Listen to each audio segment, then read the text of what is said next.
specific reason why you want to preserve our Sikh Yeah. history moving forward, even though the economy is not in favor of Sikhs? If there's no future of Sikhs in Africa, why would you want to preserve their history? Good question. Um, One thing is, I'm doing it for myself. That's the first reason. That I'm particularly in appreciation. That if it were not for our pioneers who came so many decades before I did, I was not even born in Kenya. I was born in Delhi. But why so much attachment to this country? To a point that Kenya was born in me. I wasn't born in Kenya. Is because when I come across these beautiful, wonderful personalities like Makan Singh, Joginder Singh, the rally guy, Sant Puran Singh, and all these great personalities, I really felt I wish I'd met them. That the Kenya, the East Africa back then of their time was so wild, so unexplored. I wish I was there. Mm-hmm. I wanted to be in that kind of Kenya. I came much later in 1980 when we migrated here with the family when I was just 8 years old. Okay.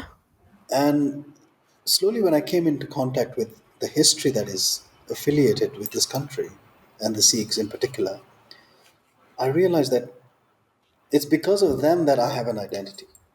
It's because of them that the African people here salute me and say Kala Singha. Mm. It's an honor, it's a respect I have not earned. They earned it for me.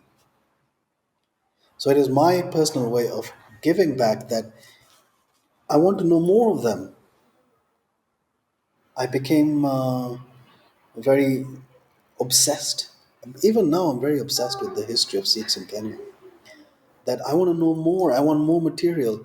I will go out of my way, leave my everyday work just to go and meet families and sit with them and hear their stories, compile them, document them, share them on social media, even to a point of now publishing them into books. First of all, I'm doing it for myself in gratitude to those pioneers.